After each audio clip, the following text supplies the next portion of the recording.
You're listening to The Voluntary Life, where you can hear ideas for finding freedom in an unfree world. Visit thevoluntarylife.com to connect with the show and hear all past episodes. Here's your host, Jake. Hi, it's Jake here. Welcome to The Voluntary Life. This is another episode on the subject of permanent travel with children. And I'm very happy to welcome back two guests who I previously had on the show 2 years ago. That was episode 164. I'll put a link in the show notes for that episode. The episode was called We Plan to Retire at 30. And so the guests I'm welcoming back have a YouTube channel and a blog, and they make videos and write about financial independence and travel and all sorts of things. It's Mike and Lauren. Welcome back, Mike and Lauren. Thank you. Hey, thanks for having us. It's great to be able to connect with you guys again. It's been 2 years since we last spoke, and lots and lots has happened in the meantime. It has, a lot has happened, yeah. I wanted to first off say congratulations. I know that you've had a baby this year, so congratulations on that. Thank you. Thank you very congratulations to you. Thanks. Yeah, we're getting ready. We're not quite there yet. Still a little bit more time. Yeah, hopefully. So yeah, is it a boy or a girl that you've had? A boy. His name is Hudson. Wow, fantastic. And when was he born? He was born February 15th, so he's not quite 6 months old right now. Right. Well, I definitely want to ask you all about that because, you guys are doing something that we're really interested in pursuing in terms of the travel lifestyle with kids. But before we do, I just want to catch up with you on how things have been going in the last 2 years, because we did this episode called We Plan to Retire at 30. And, I'm not sure how old you guys are now, but it's been 2 years down the line. So how are your plans and what's happening with your journey? Plans are good. We're probably a little delayed on that. We've made two big decisions that have kind of changed our plans a little bit. I'm 28 now, and Lauren is 27. But you'll be 29. I'll be 29 here in a week. Pretty soon, yeah. Right. And so we basically, our net worth was growing right on track, and we saw our YouTube channel at the same time growing exponentially. And we made the decision to capitalize on that growth and to go full-time with YouTube. So our income has dropped, to say the least, dramatically.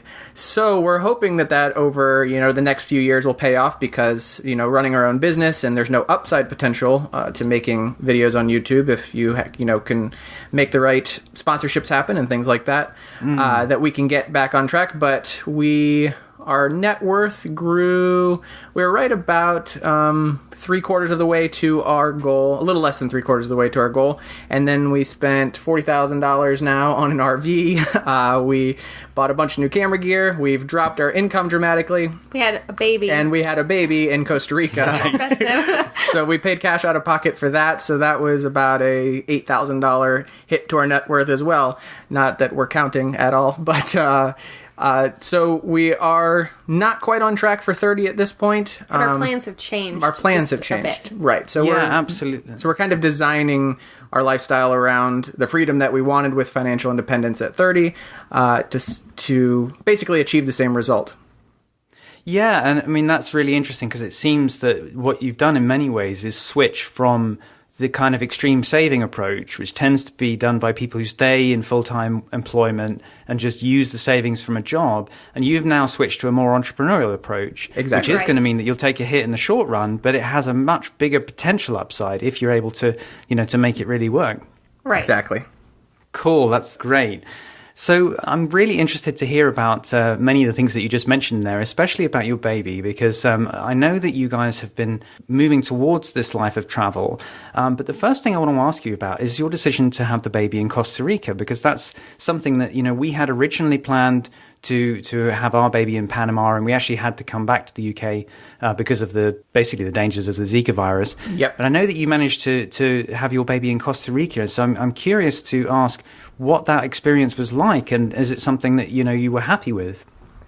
We loved the experience. Everything was kind of hard going into it because we did all this research, but still we didn't really know what we were going into, and so at the end of the day, we thought that it was really great for us and for our family. And for us, it wasn't necessarily about the cost. It was about half the price that it would have been to give birth here in the U.S.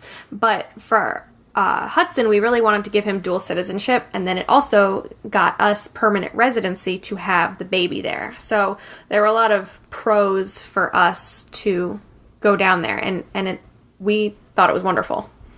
Yeah, that is such a great benefit to have. So now Hudson, is he now does he have dual nationality? He does, yes. Right. And presumably that also gives you the opportunity to potentially get dual nationality in the future yourselves. Is that right? Or does it not have any effect? It absolutely does. So we automatically, our paperwork, he automatically gets dual citizenship. There's no paperwork to file. He just has it. But we, being related to a national, born national, are also grandfathered into permanent residency, which has all the benefits of citizenship without voting. So we can open bank accounts, we can work, we can invest, we can buy property, everything. So that, however, takes about 6 months to a year. So we had to hire a lawyer, and it's guaranteed, but there is a paperwork. It's a paperwork process. So we're still waiting for our official permanent residency to kick in, but we do have it. And then if we're permanent residents, I believe for 5 years, it's been a few months since I looked into it. I believe it's 5 years, then we can become citizens if we choose. Right. And do you plan to go back and use your permanent residency to live in Costa Rica? We do. We would like to go down sometime in the new year and look at some property down there. We would love to get something kind of outside of San Jose, the capital there, and try to build some sort of a off-grid compound that we can enjoy and friends and family can come and visit us. Wow, that's awesome. So you're actually thinking of even investing and buying a place down there? Yeah, so our ideal lifestyle would be, we spend, a few months a year here in the States traveling in our RV. We spend a few months a year in Costa Rica. And then the most recent kind of dream we've had is actually converting a Dutch barge in Europe and traveling the canals of Europe. So we basically would follow the weather. In summer, we would be in Europe. In winter, we'd be here in Florida in the United States, and then mix in Costa Rica in between. Right. And how about, you mentioned the costs of having a child in Costa Rica, and that's interesting because you guys paid out of pocket, and that's something that we also, when we were originally planning to have a baby in Panama, we were going to end up doing that too. So did I hear you say that it was $8,000 that it ended up costing? That was everything included, flights, accommodation. Our actual birth was $3,700, $37. That included the doctor, the hospital bills, the anesthesiologist, the surgeon for the circumcision, the pediatrician afterwards, including 2 visits after. So complete package birth was $3,700. Wow. And then we had both of our flights and we had accommodations. And then I believe, again, I haven't looked at these numbers in a couple months, but I think I included lost wages, or I did not in that but basically at the end of the day, we said comparably to the United States, it cost about $8,000. Yeah. Wow, great. And so, but now you're back in the US, but are you already living in an RV, or where are you staying now? At the moment, we're actually staying with my mom while Mike works on fixing up the RV. We got really lucky and the timing was perfect. The week we got back from Costa Rica, Mike found our dream RV. And so that was kind of just really cool that we made it back in time. He found it on Craigslist. And so he's been working on getting that updated and ready to go. And then he's also working on a mobile workshop trailer that's going to be pulled behind the RV. So we're waiting for all of that to happen, and we'll probably be moving in the middle of September to start our trip. Wow. So when I spoke to you last, you had a sort of long-term plan of maybe living on a boat, but the RV thing I think has happened in the meantime. So what's the idea behind RV living? What's the appeal for you of that? The appeal is just the travel at a slow-paced lifestyle. So we'll be able to move, a few hundred miles every few days and really see.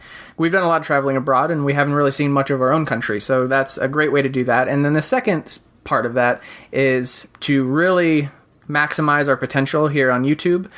We wanted to do something big that hasn't been done before. So this whole mobile woodshop idea, we're going to travel around the country and meet our subscribers and help them with their DIY projects. So not only are we traveling and seeing the world, but we're meeting our fans. We're also helping them and creating videos all along the way. So it's kind of that was the lifestyle that we wanted to design. And if we could, basically, we asked ourselves, if we could do anything in the world, what would it be? It would be travel, build things, and make videos. So what is the lifestyle that allows that? Well, we could travel around the country in an RV, towing a mobile woodshop, meeting our viewers on YouTube. And so we just did it. That sounds And so awesome. we kind of put the financial independence by this, hard 30 years old, which was very difficult for me because I'm perfectionist, OCD, whatever, not really, but that hard cutoff was really important to me to say at 30 years old, we were financially independent.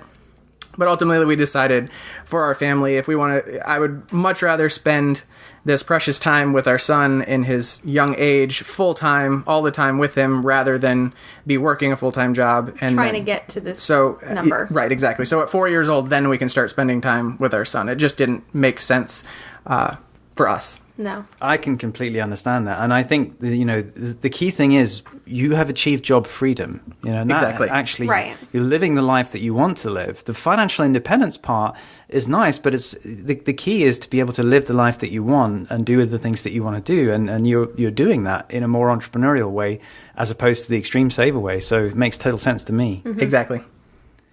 So let's talk about this question of travel with kids, because that's what we're really hoping to learn from others about. Because Hannah and I we've been living a travel lifestyle for a while now, and now we're going to have a baby, and we're thinking about all the practical implications. So basically, I'm keen to kind of learn everything I can from other people who are effectively doing this before us. And so let me ask you about your thoughts on the practicality of it. Obviously, you've been thinking about a travel lifestyle for a while. What were your thoughts? Have you always planned to travel with children, or did you have to think, okay, how are we going to do both of these things that we want to do? How long have you been sort of planning this aspect? I think we've always planned on traveling once we had kids, because we, like you, enjoyed travel to begin with, and so we weren't going to let having children stop us from traveling. It just might change some of the things. For instance, we did our backpacking trip through Europe with just 2 backpacks in hostels, and that probably wouldn't happen now with a baby. Things would we'd tweak them a little bit. Right. We travel at 3 miles an hour through Europe in a barge. Right. So we knew we always wanted to continue traveling. It was just a matter of what's going to work. And to be honest, we don't even know. We haven't done it yet. We have 3 experiences traveling with, we had the infant in Costa Rica, and so that was in an Airbnb, and we can talk about that experience. And then, living with your mom, Lauren, is kind of like traveling with a baby. It's not our own home. Right. We have one room of the house. Right. And we have done one trip in the RV, sort of a test trip, and everything went great with that. Well, the beauty of it is that we are traveling with our home in the RV. All the luxuries of being in our house, but on wheels. So it's kind of nice that we will be able to unpack and do everything that way. So I think the biggest change for us, and it wasn't a change, but thinking about travel with a child, is that you have to change from that fast-paced lifestyle to the slower travel. And so for us, that means traveling slowly throughout the United States, traveling slowly through Europe, or having somewhat of a home base in Latin America where we can kind of branch out from there, but have one place to come back to. And really, I think it comes down to also just planning a little bit more ahead of time, where before we sort of just jumped in with both feet. Yeah, when we landed in Europe, we didn't have a hotel for that night. No. That wouldn't happen. And now. it just wouldn't be practical now. And so I think it's completely feasible to still do the things we want to do, just a little differently. Yeah. So that's really interesting, because I think we do a much slower pace of travel than a lot of people, because we tend to like to stay in one place for 6 months and kind of, just live somewhere, rent a place out for 6 months and kind of get to know the local area and then move on. And a lot of people travel, much more fast paced. They spend a couple of weeks somewhere and then go to lots of other places. Right. And it seems like in some ways you guys are sort of mixing almost a mixture of the two, because by having the RV, you've got a certain amount of stability of having stuff with you. But it sounds like you are also planning to move on relatively quickly, if you like, not kind spend of that long in one kind of place. doing the tortoise approach, where we'd bring our house on our back and take it around with us. So how much stuff are you planning to take in this RV? Just out of interest, how much stuff do you plan to sort of move around with you? That's something that I've been trying to think of in the last couple days, actually. I, to be honest, had not put much thought into it and just realized how soon it is that we're planning on moving in. Right. So I've kind of started making lists, and really, we live a sort of minimalist lifestyle anyway, and we've kind of continued that on even after having the baby. So I know that it's a 40-foot RV, so it's not like we're really short on space, but Right. I think that we'll definitely put together lists and figure out what we want and what we don't, and if we need something else, we can grab it on the way. And we were really careful, or Lauren rather was really careful with baby showers and gifts when we had Hudson, to not get, we don't have closets full of toys and stuff like that. She was particular in what she asked for. Yeah. Tried to go Right. for more of the practical things and not all the extras that, sure, it'd be nice, but is it really necessary to have a wipe warmer? No, I don't think so. Right. So things like that we were able to cut out, and so we really don't have a ton of stuff. Well, especially right now that we're living at my mom's house. We don't have a lot. Yeah, now let me ask about that, because we don't either, and we've gone through a process of extreme decluttering where we've sort of gone paperless and has got rid of everything, so that we're down to essentially what we can fit in one suitcase each to travel with.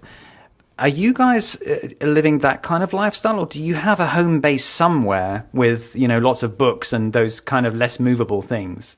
No, we're living that lifestyle, but I would say we've never actually tried to fit it. I would say we fit in 2 or 3 suitcases each. Right. We're not one, but we don't have, and more importantly, I don't think we have anything that I would feel bad getting rid of. No. What we have, what we use, and if we don't use it, we get rid of it. And so we do have a little clutter in the camera department. There's a lot of stuff that goes into making videos, lighting, and all of that. And then also with the workshop, what's really nice is we now have a 24-foot trailer that's going to be dedicated to woodworking, but there will be a little bit of overflow room for storage should we need it for things like bikes and stuff like that.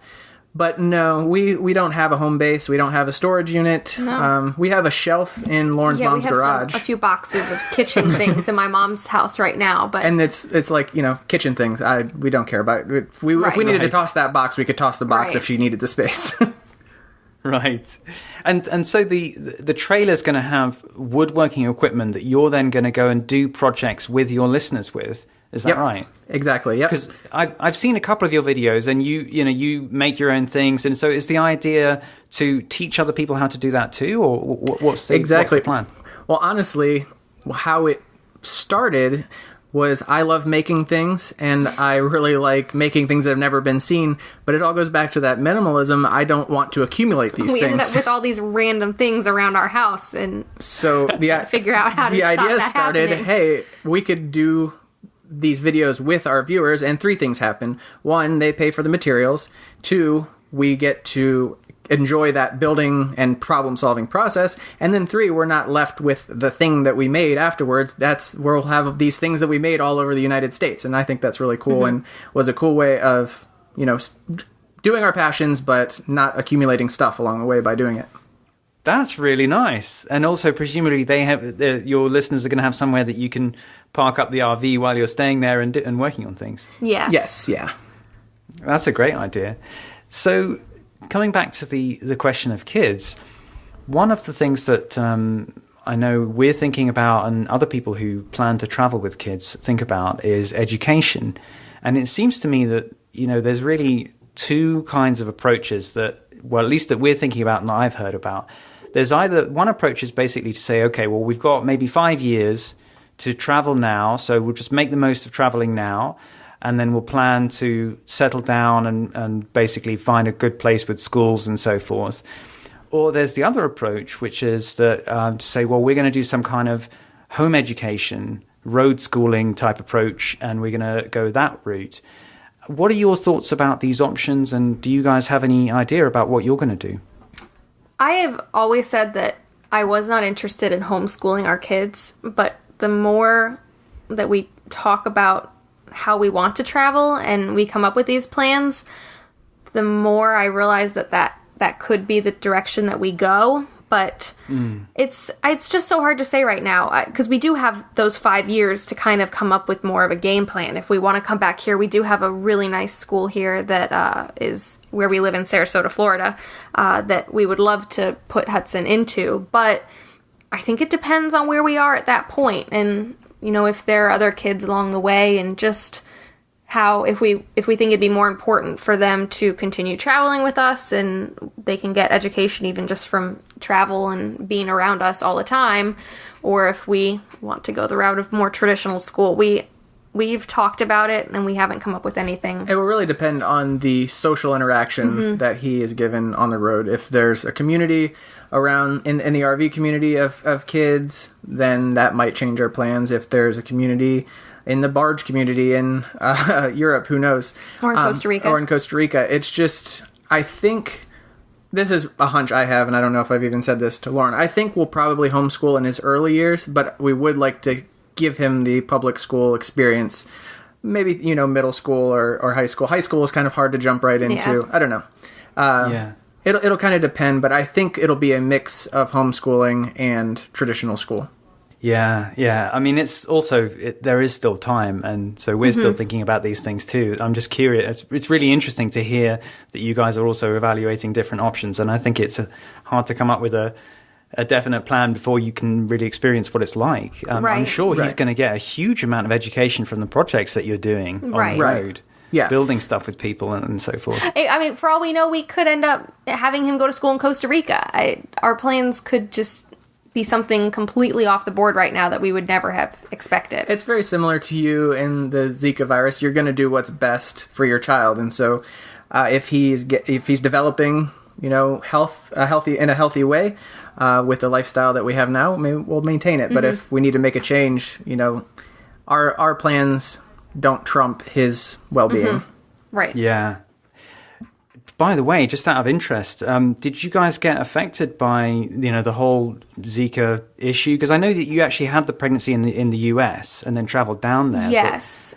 How was that for you guys? Well, we were in the US and we left the day before I was 36 weeks pregnant.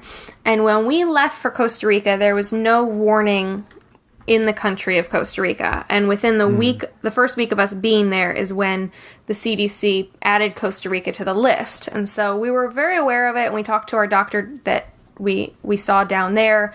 But at that point, we kind of weighed the risks, and because I was so far along, there weren't really any chances of anything happening. And when we were in San Jose, I never saw a single mosquito the entire 5 weeks that we were there. It's one of the reasons why we loved Costa Rica, as San Jose is in elevation of 4,000 feet, I think. So the weather is absolutely beautiful. It's, high of 80, low of 60 all year round. And there's just almost no bugs. And so we were only there in February, so it's a very limited experience. But this is what our hosts at the Airbnb said, is that there's just no bugs and the weather's beautiful. So we just kind of fell in love with it. That's interesting. That's very interesting. Yeah. Panama's a little different, but Panama City, they do have quite good control of mosquitoes, but it's so tropical that there are mosquitoes there. And so, yeah. I think if we were in your situation, we probably would have done exactly the same thing, because you were so far along at that stage as well. Right. The risk profile was very different. And really, now in the news recently, here where we live in Florida has had more risk for pregnant women than there ever were in Costa Rica, which is kind of interesting. Everyone was very concerned with us, which we appreciated. Everyone's concerned, they care enough about us to be worried, but it's more of a problem here right now than it was there. So it's just kind of funny the way things work out. Yeah, absolutely, because Florida doesn't have the elevation and it's got a lot of bugs. So that makes total sense. Exactly. So I know you guys are just beginning on this journey, but I'm curious to hear more about the European side of with the barge and everything. So how did that come about, and what's the plan there? Who knows? How does anything come about with Mike? So as we mentioned in our last interview with you, the plan was always to get on a sailboat, and that's still a possibility. But what I think it started is there's a TV show. They sell their TV show on Vimeo and a blog called Distant Shores. And we first saw them, they took down their mast and they traveled the canals of France in their sailboat. So that seemed amazing to us. That was kind of the first primer of, there's waterways connecting all of Europe. Who knew? That you can sail, or that you can safely go around as a recreational vehicle. And then it was a YouTube video I saw about a woman living on a houseboat in Canada, completely unrelated. I said, that's interesting. So I Googled living on a houseboat in Europe, and it came up with a couple who was living on a Dutch barge in the UK, Dutch barge is the key word there. So now I Googled Dutch barge in France, which is where we wanted to go. And it's a huge community of people who for about $700 a year, you have access to all of these canals with all of the locks. There's just hundreds and hundreds and hundreds of locks all throughout Europe. And you can convert these barges. So traditionally, the barges were used for carrying cargo around Europe, but now trains do that. So a lot of these were decommissioned around the 70s or 80s. And so people convert them into houseboats. And they're just these beautiful 60-foot tugboat-looking things, but they're full houses. And so I immediately fell in love with the idea. I showed Lauren, and within an afternoon, this was our new life plan. And we're happy to say now, a month later, after all the research, it is checking out. I've read 3 books on the subject. I talked to one of the authors on the phone with all of our questions, and this is a very real thing that's going to happen.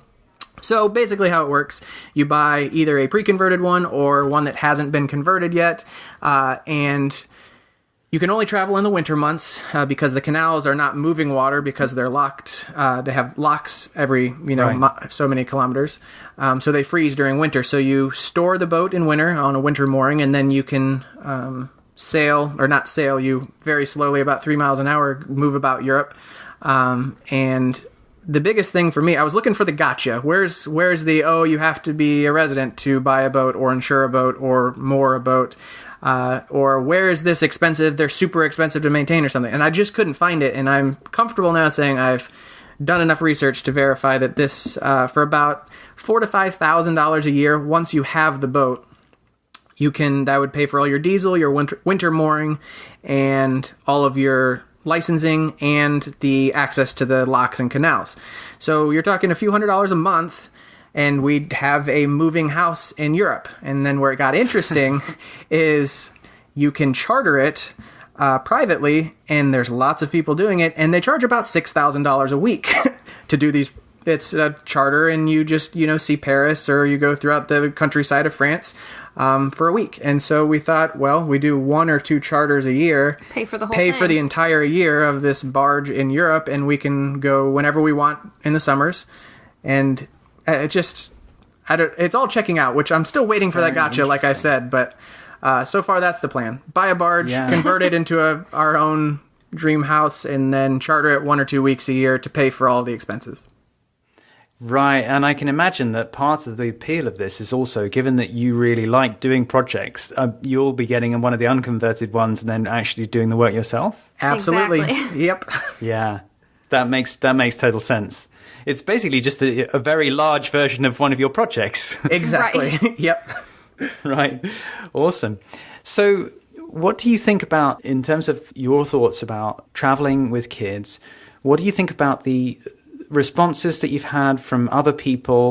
Because, we've already talked about the fact that living a life where you're moving towards financial independence is outside the mainstream. It's an unconventional way to live. Some people don't particularly understand it. Now you guys are doing another unconventional thing, which is, you're planning to travel with kids. That, again, is something that's outside the mainstream. It's an unconventional way to live. And we're also thinking about this. What's been your experience of the way that people have responded to your plans to travel with kids, and how have you thought about your social life and how people are going to respond to this? Well, I'd say that there's generally 2 responses and no middle ground between the 2. One is that absolutely, that sounds amazing. You can definitely do that sort of travel with children, and it's the perfect time to do it when they're young. Or you get the person who says, that's going to be terrible and miserable. I would never do that. It would never work. And so it's kind of trying just to gauge the reactions. But I feel like there's been enough people who have the encouraging, absolutely, they're not that hard to, pick up and move. It'll work great. There's been a lot of that to kind of balance it out. And all of our friends are very supportive of the idea and are completely on board and excited for us and We're lucky in that way that we have a supportive group of friends and open-minded group of friends and family. Family is definitely the hardest. I mean, we're talking about traveling the country and then sometime in Costa Rica and then sometime in Europe for, being back and seeing friends and family. I think that's going to be the most challenging part of traveling with children. But it's just something you have to weigh. We try and do a few months out and a few months back, a few months out and a few months back, and space it out that way. Which is sort of our plan right now. We're starting in September and planning on just being gone for about 2 months, and then we'll be back for the holidays. So I think we'll, at least to begin with, have a nice balance of still being home so that, the grandparents can see Hudson. Because right now we're living with my mom, and Mike's parents live half a mile away. So we're very lucky that everyone's been right here to see Hudson on a weekly basis. And so we'd like to continue that, of course. It's nice for him to be around family, but it's just sort of finding that balance. Right. That's all really, really helpful. I really appreciate you sharing your perspective on that. And that's kind of similar to the thoughts that we've been having about it. Do you have any suggestions or advice for listeners who are thinking about traveling with kids? And that includes us, because we're really interested in learning as much as we can from others who are thinking about it. So, have you got any advice for anyone thinking about this lifestyle? I would say, I think it's, again, we have 5.5 months experience, so you have to take it with a grain of salt. But I think it's similar to the financial side of kids. You hear over and over again how expensive kids are and how, expect to, you got to pay for this, pay for that. And we just haven't found that to be true. I'm very careful, especially being so financially minded, not to track every expense with Hudson, because I don't want him to, be in his teenage years and look back on videos or blog posts where I'm literally calculating exactly how much he costs.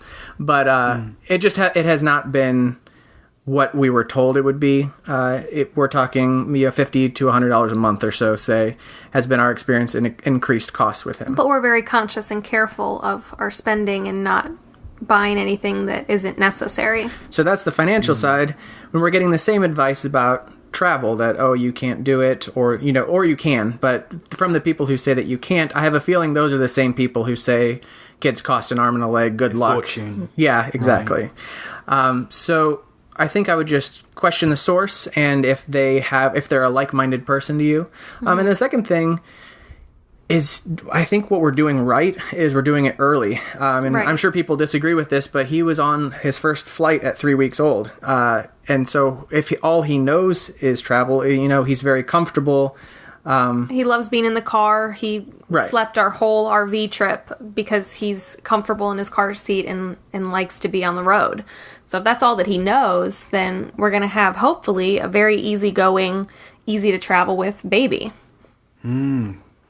That's interesting. So he's already got the experience, and in a way it's kind of natural to him. Right. Exactly. So for him, the RV was just a bumpy, bouncy chair that he just loved sleeping in. Yeah, it was pretty amazing. Yeah.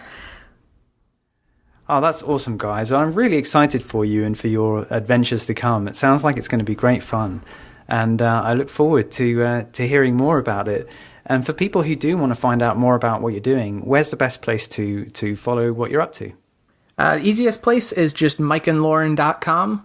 Then we post all of our videos there, and any, tips and stuff like that in written format are there. But most of our posts are on our YouTube channel, so you can go to mikeandlauren.com, or mikeandlauren.tv goes directly to YouTube if you just want to get to the good stuff of the videos. Great. Well, thanks so much for coming on, guys, and I look forward to catching up with you again soon. Absolutely, yes, and so good luck much. to you in a few Yes. weeks.